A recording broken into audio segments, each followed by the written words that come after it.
Good morning. Welcome to the morning market briefing. Today is Friday, March 20th, 2026. I hope you are doing well. We've got a lot to talk about today.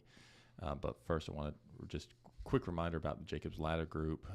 We've been talking about them a lot, but something we feel pretty strongly about. So again, we're having a lunch and learn on April 1st here in the office. But if it's something that you'd like to learn more about, which I'd certainly encourage you to do, please go to their website or check out the YouTube video and podcast that Tom and I did with the founder, Amy Odell. With that, Tom, let's talk about what I did yesterday afternoon. So I'll fill you in, and we've talked a little bit about it so far, but I haven't given you all the details yet. So I went down to the CFA, which is the Chartered Financial Analyst Group here in Atlanta, really large society, actually. They have a monthly investment strategy roundtable that they do, and there were only about 8 or 9 people there yesterday night. But I did find it pretty interesting how people are thinking. So first of all, AI is real, and it's disintermediating a lot of things. And I got to speak a little bit softer now because I talked to one private equity person. And so the private equity person, obviously a big portion of their costs are accounting fees and legal fees. And what he was telling me, their legal fees are down 70%. All that due diligence, all that paperwork, all that refinement, they basically have an AI do it all, and all the lawyer does is just sign off on it. So you're taking all those billable hours, they're like 10 billable hours down to that are really done by a paralegal, down to 20 minutes. And then it's same with the accounting fees down 30% because you're able to do it so much faster. So I do think that's real, and it'll be interesting if there are any roll-ups, like private equity roll-ups of these service businesses, these accounting or legal service businesses. It'll be interesting to see what happens. We do not own a position in Intuit, which owns TurboTax, as well as what's the QuickBooks. QuickBooks, yes. Yeah. But same thing though, right? And Quicken, like the home version. Maybe yes, I think so. Yeah. So it owns those, but it trades at 20 times earnings. I think that's expensive given what we're seeing today. And then LegalZoom has been just kind of getting smashed for a while, but it's still worth $1 billion. I would be surprised if For that's now. here like in 5 years. So, Unless they just implement that and fire all the attorneys that they yeah, pay on a contract basis. right. So it'll be interesting to see how that evolves. The second piece was I was telling you a little bit about him earlier. This is kind of like this kind of mad scientist, and I hope he wouldn't take offense for me saying that, but this guy is like, he's like a character out of the Pirates of the Caribbean. He last year made so much money trading gold that he quit his job and became a full-time trader just for his own account. Oh wow. So he's really interesting. He has a lot of skin in the game, and he thinks just dramatically differently, and it's really interesting to hear what his thoughts. And his view, and I would agree with this, is that Hormuz must be opened this weekend. He's like, maybe first couple of days next week, but it's got to open, because if it doesn't, you're going to have wells shut in. You're going to have, and when you cap a well, like that's a big deal. You're capping massive production. And the reason you have to cap a well is because there's no place to put the oil. Like all the barrels are full over there. Like they cannot get it out of the region. And so you can't just have oil just squirting into the sky. So you have to cap the wells, and that would really, really damage oil and put things in a very nasty place, not just for the U.S., but if the U.S. is getting hurt by high oil, think about the rest of the world that doesn't produce its own oil, that consumes more as a percentage of. We're a very wealthy nation. Food and energy are a much smaller portion of your consumer budget, my consumer budget, the average American's consumer budget than everyone else in the world. Everyone else in the world is going to get smashed by this. And if we cap the oil, like that's not coming back online. So it has to get open this weekend. And this person, Patrick's view is that it will, because simply it has to be done. And we've seen Europe now getting on board. We've seen China starting to get on board. The rest of the countries out there are getting on board with this. He said that if it doesn't, you're going to make 1929 look like child's play. So if that scares you, he has a flip side.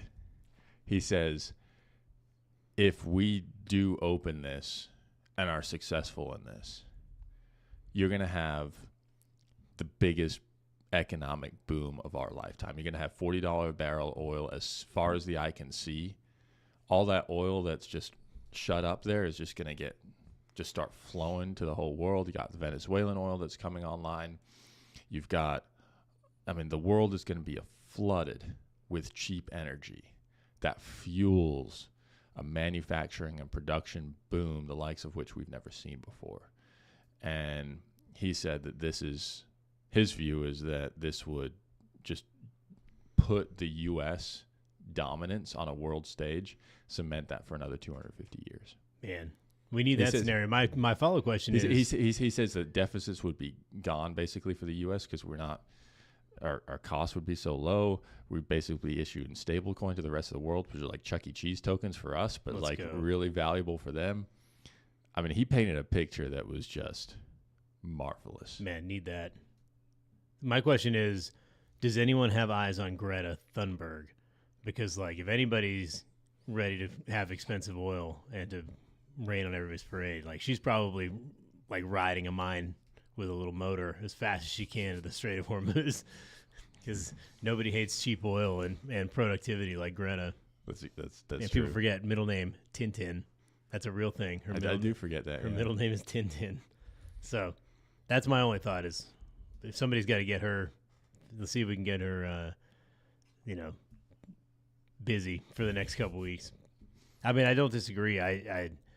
We got to get this thing open. It's the most important piece of global macro that there is. And that's the tough part about, in this scenario, the question is, what do you do with your positions in oil? Because Exxon and Valero, these have all done really well.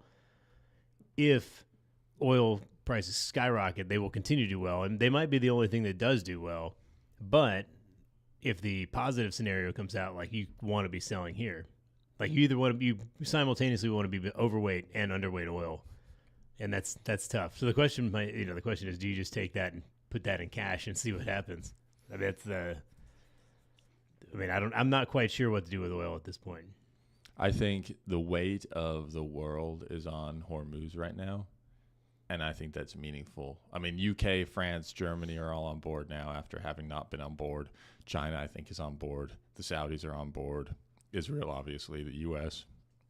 Futures are down now, but I texted you because you're on your way to that CFA thing yesterday afternoon, and at 3:10 or so, there was the news that all the European countries were in agreement they needed to get the Strait open. Then you had Netanyahu saying, this war might not actually last much longer, and the market went from down huge to slightly positive for about 20 minutes, and then ultimately closed down just a little bit. So the market is ready to rocket on the resolution of this conflict. The question is, how do we resolve it? How do we get out of this thing? Yep.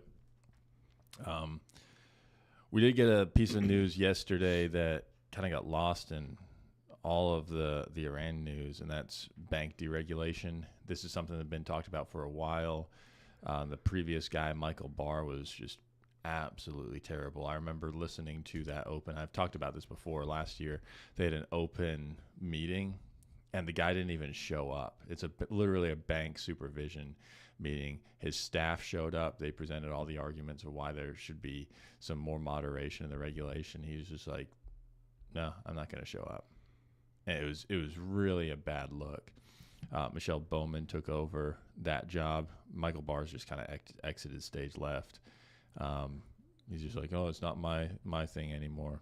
But the key elements are going to be less strident capital rules made by people who have never been in banking before. And so this actually better aligns capital rules with actual risks versus kind of just raising capital regulations arbitrarily. And the implication is that there'll be a 4.8% reduction in capital requirements for big banks, about a 5.2% reduction in required capital for your regional banks, your Regions Financial, and then for smaller banks, kind of like your Kraft Bank, who was on our call on our macro show last October, that could be up to 8%. So this is a really good news for the banks. It should increase lending, which is really important at a time where private credit has a lot of question marks. So this could really grease the wheels of the economy further. I think in the same way that Besson is in the right seat, I think Mickey Bowman is in the correct seat now to be leading this charge. I did see an interview with Scott Besson yesterday afternoon where he was basically blaming the blow up in private credit on the fact that, we've made it so impossible for banks to lend money.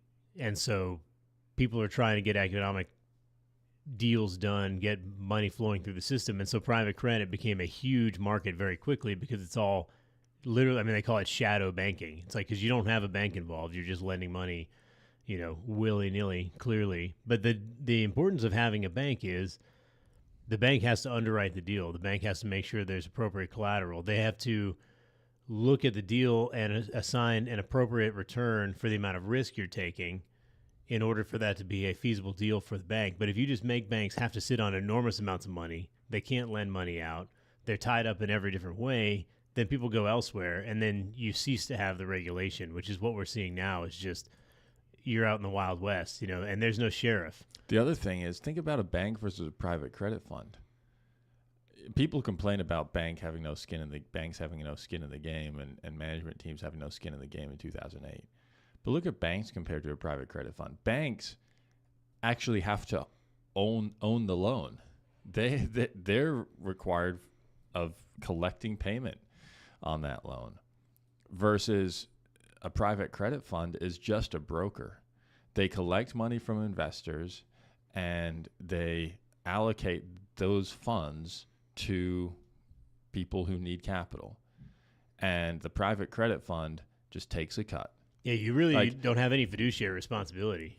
It's like if there was a real estate agent who had who didn't really need a relationship, and just all they needed to do was sell homes, or a used car salesman who just needs to move metal, doesn't care about where it's going, doesn't care about where it's coming from, just needs to move the metal. That's what a private credit fund is. It's an annuity. I've complained a million times about annuities, but when people are like, "Oh, get in this annuity, you can make 5% a year for the rest of your life," but what you're doing is there's a salesman who presents themselves as a financial advisor. He sells you an annuity. He clips a 10% commission, but the deal is between you and the insurance company. And if that's a bad deal, it doesn't matter to him. He got his 10%. He's got no responsibility to you. And then if you want to get your money out, well, there's surrender charges. The first year, they're going to clip you 10% to come out of it. Well, why is that? It's, well, they paid that guy 10% to get you into the deal, and he doesn't owe you squat. And that's what private credit is. It's like, oh, Joe Schmo needs money. I take the money from Ben. I take 2% charge. I give the money to that guy. And then what's my responsibility? There isn't one. My responsibility is to continue to cash checks on how much money you invested. And so that's the insidious part about this. But at least a bank that would be their balance sheet. They lent the money, and that's going to increase their net interest income, which is above and beyond what they pay you. And guess what? If they make more money, they can pay you more on your deposits, and then they can get more deposits, and they can be a viable bank. But they put all these different, straps down. It's basically they're tied to the floor, and that's what do you have to do in that situation? Well, it's like, well, we have to keep all these capital requirements, so we just have to buy treasuries. And they buy and buy and buy treasuries. And what did that do? It ultimately led to banks going under because you were getting no return on treasuries. And that's why Silicon Valley Bank. So all these regulations that were put in place to make sure that banks don't fail actually did the opposite. And what it also created an externality, which is the private credit market, which is now blowing up as well. So it's like you've got to be able to facilitate the gears of the economy, and banks are there to do that. But if you make it impossible for them to do that, someone else is going to do it, and there's going to be absolutely no no oversight. And so that's what we're seeing now. And it could, I mean, the private credit thing is just absolutely collapsing around everybody. And thankfully, we were smart enough to know that that was a bad deal. We don't own any of that stuff. And so I feel great about that. I mean, go back 6 months, 8 months, a year, we were saying private credit was a very unpopular place in our mind to put your money, and now it's collapsing. So FedEx reported earnings last night. FedEx had a good numbers to report. They actually upgraded guidance for the year. The volume was pretty solid across the board, probably mostly in the international side. We have a chart on that, Hicks. I know. But the freight side was a little bit weak. So the freight is related to the LTL business, which is the less than truckload business. That continues to be under pressure. It was down about mid-single digits in the quarter and continues to do so. On the yield side, which is how much they get paid for each package that's shipped, we're seeing some positive movement there. Again, especially on the international side, seeing some good numbers on a year-over-year basis there. On the LTL, on the freight side, what FedEx is doing, so they're spinning this business off beginning on June 1st. So they have some costs associated with that, and they're really trying to make sure that they go for yield and profitability in that business. What we're seeing is that although trucking demand is very strong, what a lot of manufacturing customers are doing is that they're opting not to go the LTL route. They're just putting it on regular trucks right now. But the thesis there is that LTL is going to benefit there.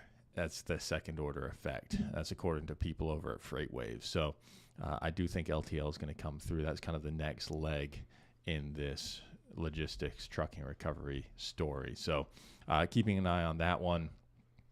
In terms of my market thoughts overall, I do think the economy is still actually pretty good. We had a really solid Philadelphia Fed number, very strong New York Fed number earlier this week. Inflation, it wasn't as concerning in those reports. And importantly, the market is very oversold. The bear sentiment is the highest since Liberation Day. 52% of institutional investors are bearish right now. 1.25x put to call ratio, basically the highest since September 2023. The fear and greed index over at CNN is signaling extreme fear, 16 on a score of 0 to 100. And actually, I looked through the methodology, and as much as CNN can chase headlines sometimes, this one actually makes some sense. And then Goldman, you probably saw this tweet, Tom, but they said long-only funds sold almost $10 billion across our floor today and ran a 50% sell skew. This is the largest day of net selling in our data set's history going back to 2022 and a 5 sigma event. So if you think back to your normal distribution curve, it's like 1 in a trillion. Assuming this is parametric, yeah, it does not happen. A 5 sigma event does not happen in a parametric distribution. So extreme oversold levels. 5 sigma is 1 in 3.5 million. Yeah. So every 3.5 million days, you'll have a day like yesterday. Yeah. So once so far, period. So I do think that we're at pretty oversold levels. We have massive options expiration representing about 10% of the stock market today, which is absolutely wild. So I don't expect really a big move. What happens on big options expirations is you tend to just pin a certain number. But I do think that there'll be some opportunities today. I think that we'll know a lot more on Monday as we talked about. So on a news basis, next week is not that busy. I'll actually be up in New York on Thursday for Sunbelt's Investor Day, now that they're traded on the New York Stock Exchange. But Tom, as you're thinking about as we go through today and into the weekend and early next week, what will you be paying attention to, and where do you think things will ultimately shake out? Man, the last part of that question, I don't know. I feel pretty optimistic. The more you see on TV that this is going to be a never-ending war, that it actually is not going to be. I mean, think of all the things that have been aggressively pushed. 30% decline in GDP in 2020. Yeah, all these different things. The tariffs were going to cause empty shelves. People don't know anything, and people who aren't actively involved in what's going on know even less. So I'm going to be obviously keeping my eye on anything that comes out of Scott Bessent, because I am pretty certain he knows what's going on and has a firm grasp of what the economic realities are. And I'll probably base my assumptions on that. But I mean, really, the game plan is going to continue to be looking at allocations. We're starting to get to the point where, since bonds have outperformed stocks, we're a little heavy on bonds. We have a lot that are rolling off and looking to be opportunistic and buying equities. And we were opportunistic yesterday. I had a couple accounts there underweight for equities. You buy when the market is down 1.5%, and by the end of the day, it's only down 0.2. That's a net win over the market, and we might be down again today, but we've still got quite a buffer from where we were buying yesterday. And, if you look at the performance of the different tenors on the treasury yield, we've talked a lot about buying the long bond. The long bond is flat for the year.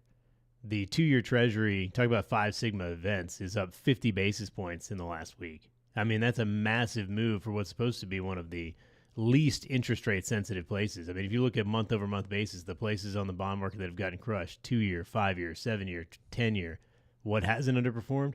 20-year and 30-year.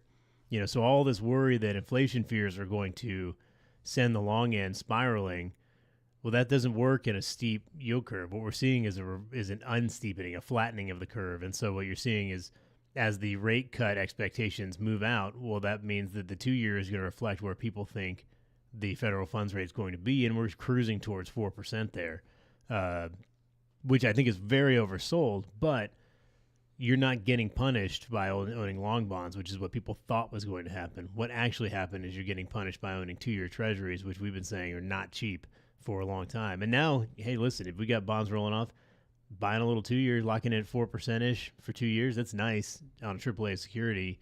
We can avoid some of the credit spread widening that's kind of a knock-on effect of private credit by buying very clean stuff that's short now, which we couldn't do before. And so now, there's a lot of nuance to what's moving, but what's surprising is people think, bonds are getting crushed. And when bonds get crushed, the long end's going to get hurt the most. That's actually not true. And it's very counterintuitive, but that's what steepness on a yield curve provides you, that people are confused by.